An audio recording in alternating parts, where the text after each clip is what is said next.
네, 오늘 글로벌 픽 순서는 길금희 기자와 함께합니다. 어서 오시죠. 안녕하세요. 첫 소식 보겠습니다. 활동량 급감 청년들 우울증은 급증. 자, 이게 아무래도 코로나 탓인 것 같은데 어떤 내용입니까? 네, 맞습니다. 이 약속도 잡을 수 없고 밖에 나가 식사 한번 하기 힘든 상황이 계속해서 이어지고 있죠. 자연스럽게 신체 활동은 줄어들 수밖에 없는데 이렇게 되면 이 정신 건강에 악영향을 미친다는 새 연구 결과가 나왔습니다.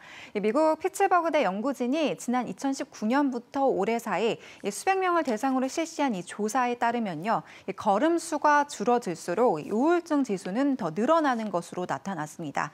예컨대 2020년 학생들의 하루 평균 걸음수는 약 5,000보로 전년 대비 절반 정도로 줄었다고 하는데요. 이 우울증을 호소하는 학생도 덩달아 기존 33%에서 50%까지 늘어났습니다. 네, 걸음수가 줄어드는 만큼 우울증은 늘어났다는 건데 이게 뭐 방법이 없겠습니까? 네, 전문가들이 조언하는 최선의 방책, 바로 백신이었는데요. 올 들어 백신을 맞은 청년층에서 눈에 띄게 활동량이 늘어났다는 겁니다. 백신 보급이 늘수록 접종자 사이 활동량이 늘었고 이와 관련한 우울증 지수도 점점 개선되고 있다는 건데요.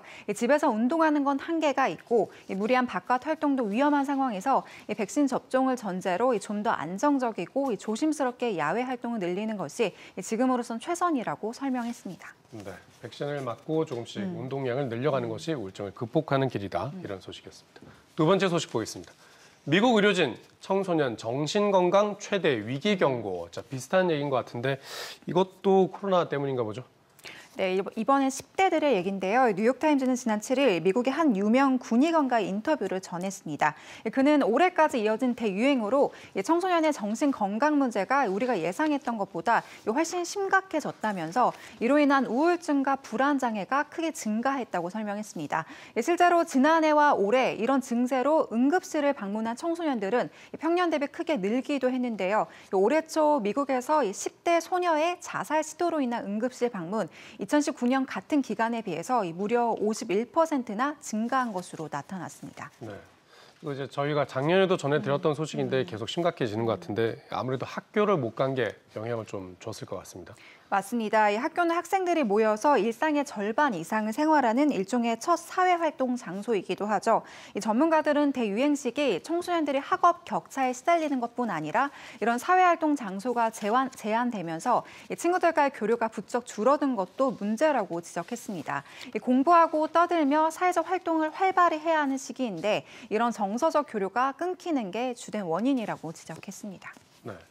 등교 개학은 이제 시작을 했으니까 학생들 힘을 냈으면 좋겠습니다. 마지막 소식 보겠습니다. 미국 총기 사고 막으려면 지난달 미시간 사건이 좀 큰 사건이었는데 어떻게 하면 막을 수 있습니까? 네, 4명의 사망자가 나온 미시간 학내 총기 사건을 계기로 미국이 총기 사고 예방법을 전했습니다. 전직 FBI 요원 등 전문가들이 설명하는 총기 사건 예방 수칙. 먼저 가장 중요한 건 미묘한 단서 하나도 놓치지 않는 겁니다. 한 전문가는 학생들 가운데 급격한 행동 변화를 나타내는 이가 있다면 이 인물을 주의 깊게 살펴보라고 조언했는데요. 외부적으로 특정한 행동이 증가한다든가 유난히 불만과 분노 표출이 잦은 사람을 예시로 들었습니다. 무엇보다 스스로 감정 주체를 못하는 학생들을 집중적으로 관리해야 한다고 조언하기도 했습니다. 네.